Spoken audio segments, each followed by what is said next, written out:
What's going on, everybody? This is John Hester here, and so today we have a customer's mule in, and he's from Oklahoma. We're in New Mexico, so I mean he drove a pretty decent amount. Get the machine here. They've been having problems. We sold them the Super ATV arms. We sold them everything, got them all set up, got them wheels and tires and everything, got them all set up with everything, and they had a local shop install everything for them, and then they've been having problems with it. And so this is one thing that you really need to pay attention for. So I'm a bit disgusted, and I can't believe that a shop will even call themselves a shop and do work like this. So this customer brings it in, and first and foremost, I mean, we've already, Chris was just too fast. He's just busting this out faster than I could even walk back here and get this done. But anyways, all these, we had to get all new caps because these come from Kawasaki. These are on the stock A-arms. There's 8 of them. So you have all these caps that fit onto the bushings. They need to go onto the Super ATV arms. So all of those were missing. You could grab the A-arm and just knock it back and forth. So this was knocking back and forth in here. Second thing is I mean, look at this. Look at the tie rods. You can see how dirty that is. These weren't even adjusted. Look at that. Look at that. I mean, this one's, I mean, I can feel that one's kind of tight, but I mean, that sucker wasn't even on. This side here, you can see, let me turn my light on here. You can see there's dirt there. It's been off. Look at that. So they didn't even tighten the tie rods. They left those out. The grease zerks were completely dry.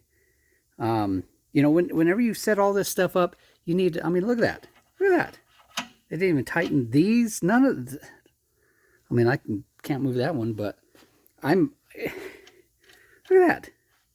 I'm flabbergasted. I don't know who the name of the shop is, and even if I did, I'm not going to blow them up because, honestly, it's none of my business. But I sure hope this customer goes back and chews them out and explains all this to him, because I'm flabbergasted and disgusted that somebody would charge somebody to do crap like this.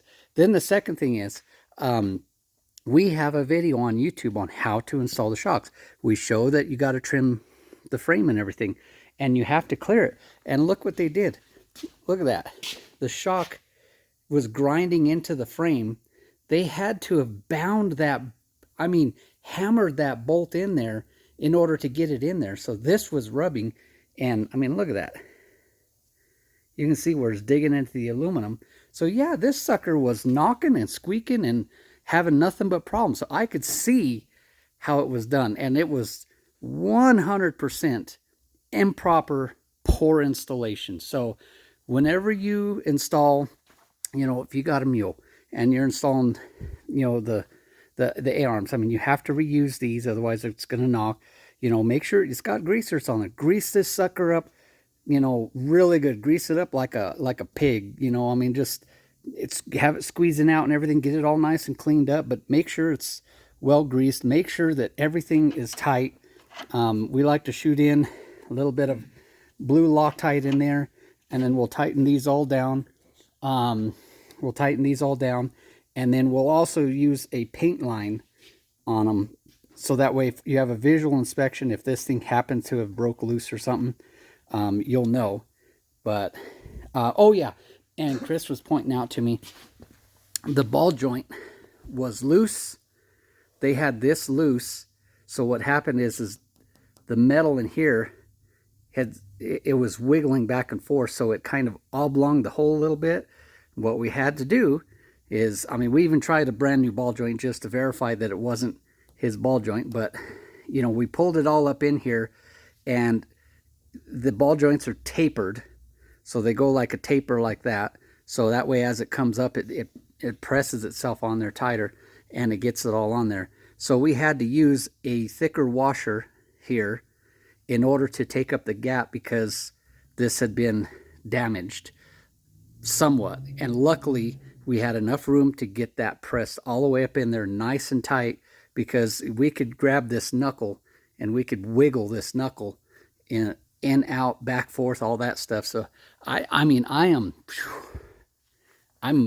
shocked and flabbergasted that, and oh yeah, and then Chris said that they didn't even paint, they didn't even paint the frame or something like that. So it was already rusting up there.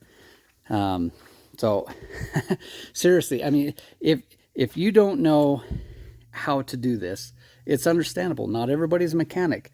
Everybody has different fields that they're good at. So don't feel bad if you can't do it, because look, here's proof that a shop couldn't even do it correctly. So don't feel bad, because I mean, it's I'm shocked. I'm flabbergasted. I would 100%, if something like this came out of my shop, I would refund their money and probably give them money for gas for wasting their time. Because it's like, man, I'm shocked at that they're doing that. But luckily, they brought it to us. We got it. We showed it to them and everything. So that, they came from Oklahoma. They dropped it off, drove all the way back to Oklahoma for us to work this in, get it all done, get it done right. So we're gonna, we got these back in here. We got those fixed on both sides. We're regrinding the frame, getting it correct, getting all that put back together. Gonna grease up all the greasers and everything, make sure everything's tight. Gonna Loctite everything up. We're gonna paint mark everything up. Then we're gonna get it down.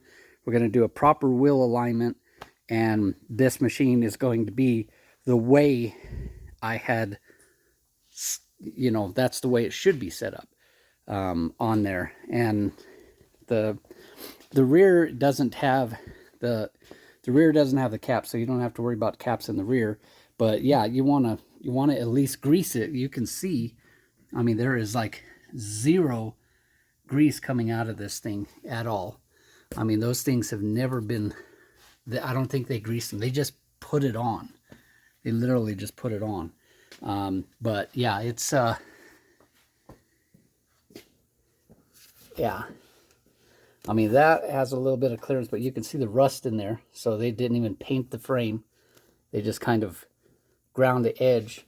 And it's not necessarily up straight here, I've got it in the video, because this shock, as the suspension goes up and down, this shock is moving like this, so it's moving up and down a little bit. So you just want to make sure that you got, good in there. But I mean, that one's at least got some clearance to it. But you didn't even paint it or nothing on there. But yeah, I'm surprised that even these are, I mean, by hand. And I can't move by hand, but I'm sure we're going to check everything. We're going to check everything on this thing and make sure it's done right. We're going to make sure these bolts are tight, because I've seen people not torque these down correctly, and the oblongs, the holes with, it's a lot of stress that this stuff goes through. A lot of weight and a lot of stress that this thing goes through. So when this customer gets this back, it's going to be, I mean, they're going to be very pleased. They're going to be like, they'll go down the road and it won't have no knocks and no squeaks, and it's going to be great. But, I hope if you take it to a shop, I hope it's a reputable shop. They got a good reputation, and ask them, do they guarantee their work? Do they back up their work? If something is not right and they installed it wrong, will they make it right? So,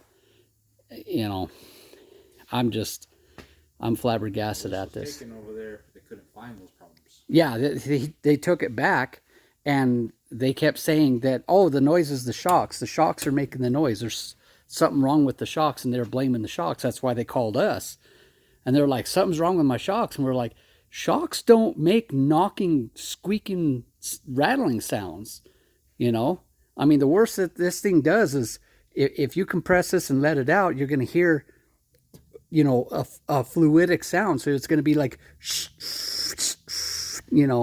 that's about what a shock sounds Like, you know, the springs are not rubbing or nothing like that. So I could see if somehow this cap got dislodged and it was crooked, and then the spring was rubbing on the side of it and it was chewing up the side of the shock with the spring. Something like that could happen, and nothing but a mallet just bang and just snap that sucker right back into place. Won't fix, but yeah, I mean, it's just, you know, they took it back and they kept saying something's wrong, and oh, nothing's wrong, it's all the shock, there's nothing wrong. Like, they couldn't see this. They couldn't see any of this. I don't know. I'm just, I'm a bit disgusted at it. It makes me sick to my stomach, but, you know, it just, yeah, it just, you know, have some pride in your work, man. Have some pride in your work. And I mean, all this stuff could be done in a garage. Take your time, disassemble it, and reassemble it up.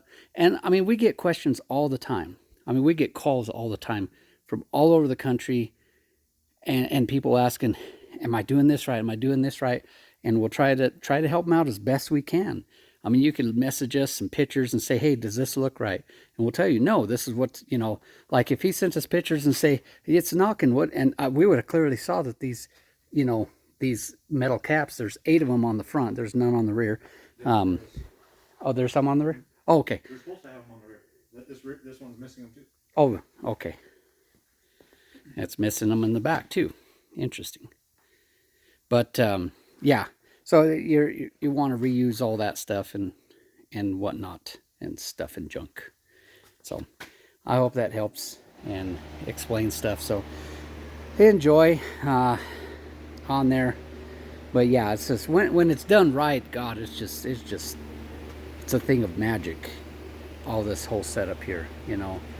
I mean, that makes just god awful upgrade. It's crazy, you know, doing this whole thing. So thanks for watching all, and I hope this little educational video helps out. So good luck, have fun, and need anything from us, give us a call here at Hester's Motorsports, 575-445-3558, Tuesday through Saturday, and we can definitely help with dang near anything that you need. I mean, suspension components, wheels, tires, bumpers. I mean, there's some stuff that, depending on what you want, if we can't sell it to you, we'll try to help you find where to get it if it's made. So there you go. Have fun, enjoy. If you haven't subscribed yet, make sure you subscribe. Hit that notification bell. Leave us a comment below. Tell us what you think. What would you feel like if this was your mule and you spent money and then you had to drive 2 states over to have somebody fix it the right way? Thanks for watching.